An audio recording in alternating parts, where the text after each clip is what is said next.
But first I'm going to hand it over to Brad to walk through our 600,000 points of impact. Well, I have 600,000 slides for 600,000 points of impact. So, and actually, the research that I'm going to be presenting, you are among the first to see this. This is like the first time we pulled together all of this data. Because really, prior to the research that Alice and I have been conducting, the full scope and scale of faith in the nonprofit sector has not been known. It just hasn't been available to be discovered. And the research that we've been doing has made this possible.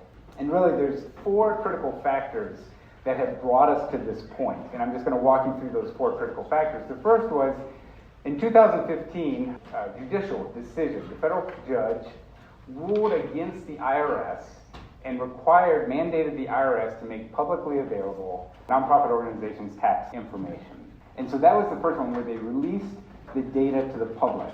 At that point, there was 60% or so of nonprofits e-filed. So when we got that data, that opened up the floodgates of really doing good analysis. But there's still 40% that didn't e-file. And so the way that the IRS released it was through PDFs, individual PDFs of their Form 990s. And you can't extract the data very easily from that. Second critical factor was legislative. It was more of a policy decision where Congress passed the Taxpayers First Act. And a part of that act, it mandated that every nonprofit that makes $50,000 or more in revenues annually has to e-file. And so what that did was it went from 60% of nonprofits e-filing to functionally 100%, or at least anyone that makes over $50,000 in annual revenue. The third critical factor was technological innovation. So with machine learning and natural language processing, we're able to take large chunks of text and analyze that text to look for patterns or trends within the data, within these nonprofit files or obviously other fields. But that wasn't possible 10, 15 years ago. The fourth factor is you. That there's funders and others who are interested in engaging and understanding the intersection of faith and philanthropy. And in particular, PACE, Fetzer, Hilton, Templeton have provided funding for us to do this research. Because without the funders backing this type of research, it goes undone if there's not support. So what we're seeing here is the fruit not only of judicial decisions, legislative decisions, technological innovation, and philanthropy brings us these results. Okay, so I'm going to start with big picture philanthropic sector. We estimate roughly 1.9 million nonprofit organizations, and I'm going to break it down into 2 categories. The first are grantees, organizations whose primary function is to receive charitable funding to do charitable work. And they comprise 75% of the nonprofit sector.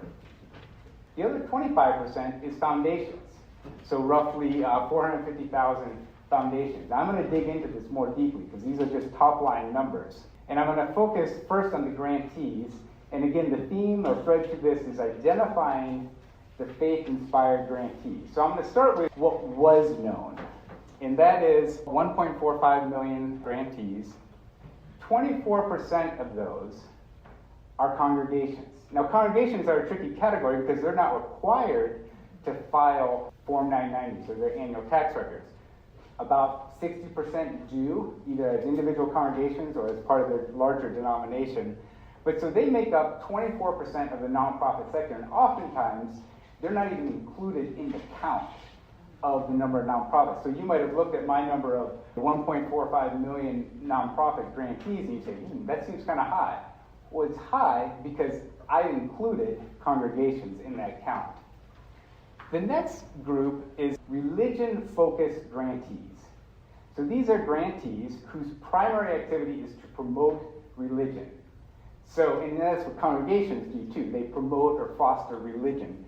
And these 7% that are religion-focused could be like a denominational headquarters, which isn't like a local congregation or place of worship, but it supports religious institutions, or a religious media company or religious publishing house. So their main activity is to promote religion. So that's 31% of the grantees. And then the rest is this 69% that's not religion focused. So their primary activity is something other than promoting religion. It could be education, it could be healthcare, it could be immigration, it could be the arts, all the other subsectors of the nonprofit sector. And this is what was known. And so if you asked any researcher or anyone in the field familiar with the field, they'd say, okay, 31% of the nonprofit sector is faith-based, and then 69% is secular. Yeah. What about theological? So that's a great question, and that leads right into this. So each of you in here know, in your heart of hearts, that that number 69%, to say that that's secular organizations, it's kind of a misnomer, because we know that there are organizations engaged in education or in the environment that are faith-inspired. But their primary activity area is not religion, not faith, it's the specific area. So like for the IRS's purposes, a theological school would be coded as an educational institution. So it wouldn't be counted as a religious or faith-inspired organization. So the IRS codes all these nonprofits, and you're either coded as a religious organization, which is at 31%, or you're coded as education, arts, healthcare. What's not known is, well, what percentage of the 69% are faith-inspired? And that's just not known. It wasn't known until we got digitized nonprofit data from the records of what they file for annual tax returns. And with natural language processing and machine learning, what I did was take the names of the organizations and their mission statements.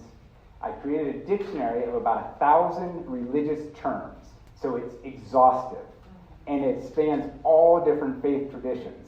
And the way that I would identify whether or not a nonprofit organization is faith-inspired or has a faith orientation is if its name or mission statement contains one of these religious terms, then we would code it as being a faith-inspired nonprofit.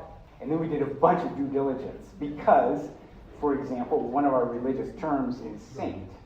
But there's a lot of nonprofits in St. Paul, Minnesota that are not faith-inspired.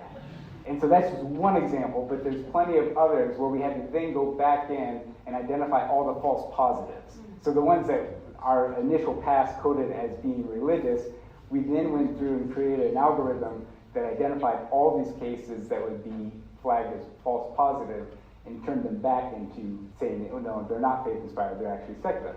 So the end result of this process is that 10% of the non-religious focused nonprofits are identified as faith-inspired.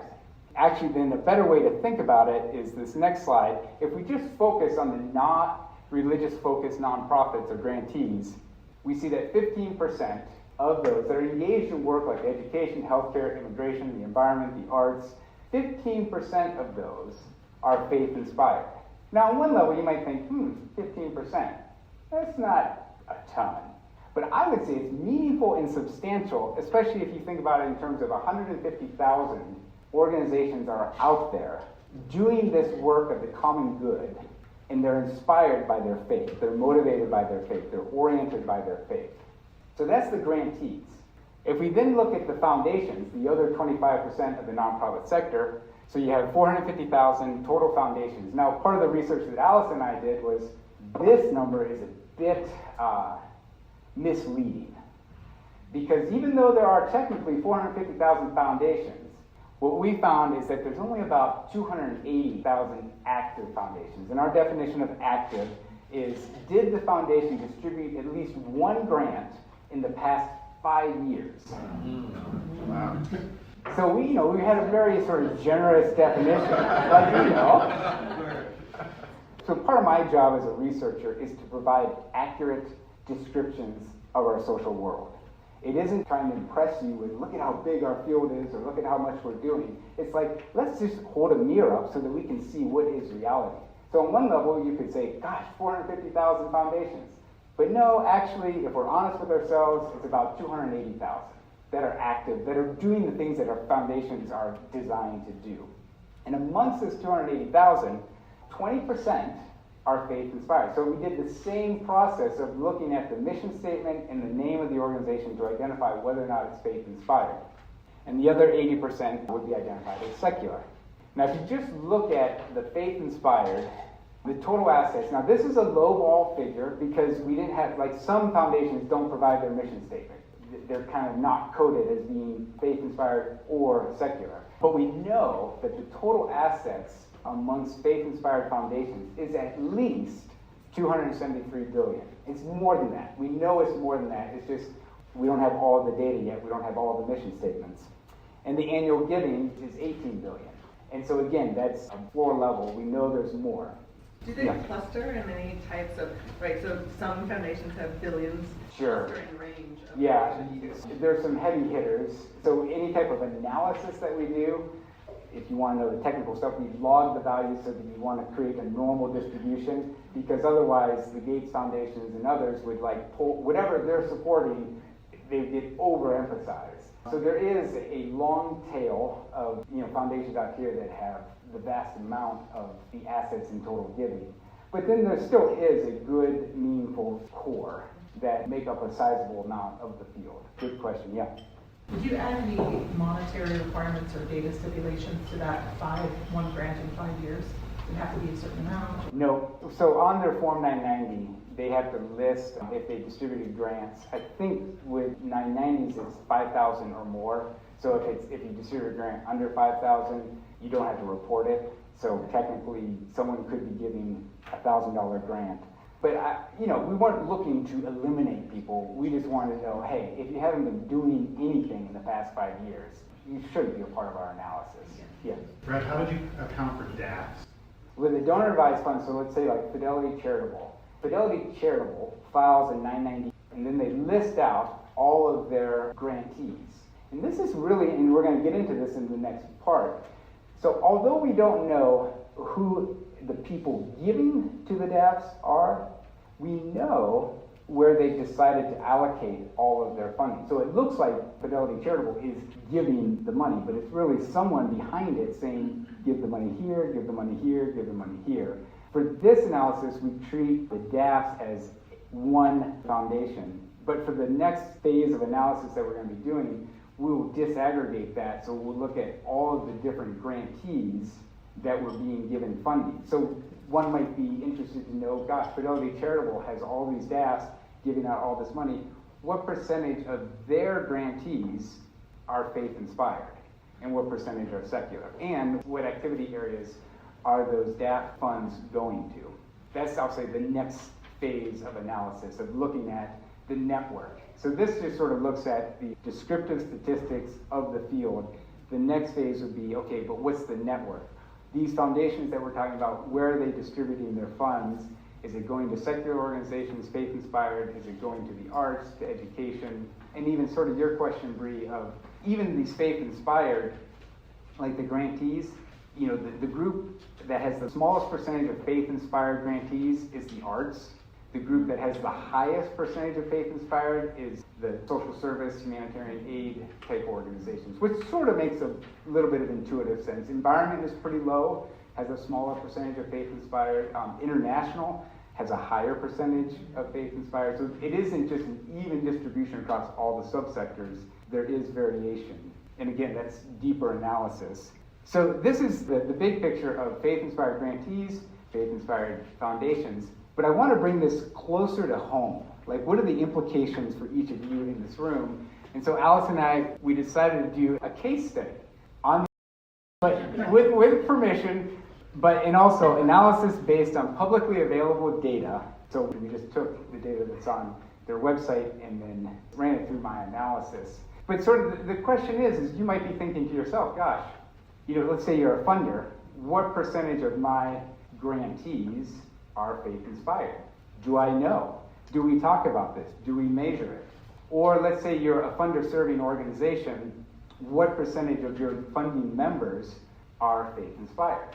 Do you know? What is the faith tradition of those faith-inspired members? So part of it is like a self-assessment, and now we have the tools to help you to do that. And we can not only give you top-line numbers, but sort of dig down more deeply. And so with amongst its grantee members, do you know the answer? Are you curious? I'm very curious, and I have a whole bunch of comments in a minute. Oh, good. Yeah. So, 15% of grantee members are faith-inspired.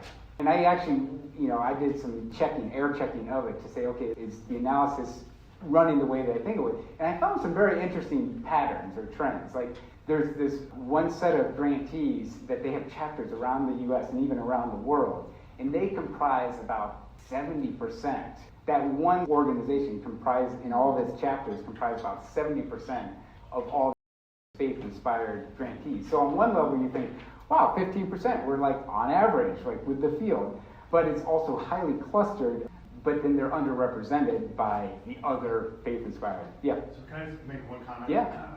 On this particular point? It goes to the earlier, so if you were to take, I have a hypothesis, so Yeah. I'll share that. If you were to take the youth-serving large networks, so the YMCA, would be an example, Boys and Girls Club would be another example, they come out of faith-inspired. Yep. I don't know if they're being counted as such. If they are, then you would see a disproportionate number of actual people being touched by just a few of these faith-inspired networks, which make up a disproportionate impact. So it'd just be an interesting piece of analysis that goes directly to the slide you just showed. The YMCA would be a member of, we would count their headquarters and all of their affiliates. The network you're talking about is intentionally brought in as a whole network so that we had a different, actually, authorization base in those communities. So there was an intentional strategy there. So just, I think, my guess is, I'm hopeful, that you're actually underrepresenting the number of faith-inspired institutions, both in our membership, but more importantly, in the data set. Yeah, and that's a great point. And everyone, like, if we are going to do individual case studies, we'd obviously work with the foundation or the organization to dig more deeply and understand the history and how do these groups come together and how you're counting them. And so, like, with the YMCA, again, our criteria or methodology is very transparent. If the name of the organization or its mission statement contains a religious term, we code it as being faith-inspired. Now, you can dispute our methods, come up with a better method, I welcome it, but at least you know what our criteria is. And then we can use that as a launching point for further discussion, yeah. Yeah, and I think that's always like such an interesting complication, right? Like, so I used to work, I was the Vice President of Member Services at YWCA USA, and I can tell you YWCA as an entity is actively trying to push itself away from being, like, no one ever says Young Women's Christian Association anymore because it doesn't in any way like fully represent who we work with, particularly femmes, non-binary, and things of that nature. And I just looked on the YMCA website, and I can't even find anything that uses that nomenclature anymore of Young Men's Christian Association. So, I mean, I really appreciate this research, and I wonder about like these deeper complications. Sure. Yeah, and part of it then would be local chapters of YMCA operate somewhat autonomously, and some are more faith-inspired than others with a faith focus. I wonder, Brad, if we can actually, since this is coming up anyway, kind of pause here on this topic of the spectrum of identities here, because it came up in the last panel, it's coming up here already, and there's just an incredible range of organizations that are deeply, deeply rooted in their faith traditions and are still, from folks who own that faith-based identity very clearly and very proudly, lots of others who are moving away from it, as YWCA is, for a whole variety of reasons, and then a whole bunch of folks in the middle who own their faith identity, and because of philanthropy's standoffishness about religion, don't want to call themselves faith-based organizations. And so I'll pick on Rami Nashashibi at Imam Central. It's the Inner City Muslim Action Network. They speak about being deeply and unapologetically Muslim. He's also like, no, I'm not faith-based, because of the trouble that label causes him in philanthropy. And so there's a whole spectrum of identities to start with. Also, many of y'all here come from philanthropies that used to identify as faith-based and don't anymore, for all kinds of reasons, for secularization and historic progress and history. But it's to get a grasp on what is happening, you have to start trying to identify and label to start getting into it, and then you can pick all of that apart. So, as Brad said at the start, nobody had any of this data before. So it's like we need more and more and more of this to be able to dig into all of this complexity more and more. So welcome comments on that, and also we'll let you move on if you No, that's good. So that's the grantee members. If you look at the foundation members, 6% are identified as being faith-inspired. And if you think about it in the context of institutional philanthropy, and there's a lot of funder-serving organizations that are out there, but what Alice and I hypothesize, and some of this is confirmed in the analysis, is that faith-inspired foundations are underrepresented in these funder-serving organizations and networks. And what that means then is that they're not getting the resources, the development, the training, the expertise that these networks provide. And I think with Dilnaz, when I was talking with her about Muslim nonprofits, are also suffering. How do you approach program officers, and how do you do all these different things that other nonprofits are very skilled on doing, because the Muslim nonprofits aren't part of these broader networks. They're not getting the training and the development that the other groups are getting. And so when we think about faith and philanthropy and the intersection, I think this is an interesting component that we need to dig more deeply into, is these funder-serving organizations in the representation of faith-inspired groups. And part of it is do we know who they are? Who are these faith-inspired foundations? Are they being invited? Are they being intentionally not invited? Because of we don't really know how to navigate that, or we don't know who to talk to in those organizations. But this is the presentation of the data. So basically, big picture, faith in philanthropy, faith in the nonprofit sector, and then looking at individual foundations, foundation-serving organizations, and then even grantees. Another thing you could do with grantee members is you could look at your portfolio. We could do analysis of your foundation, and we'd say, hey, 20% of your grantees are faith-inspired.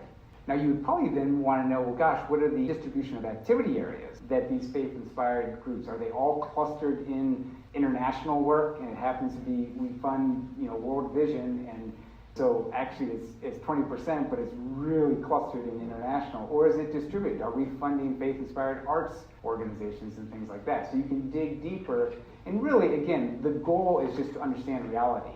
And to say, okay, here's our mission and our vision, and here's the data that helps us to know how aligned are we in accomplishing our mission and vision when it comes to faith. Or if you're a foundation-serving organization, you might say, gosh, we have 6%, but they happen to be, that entire 6% is all Jewish.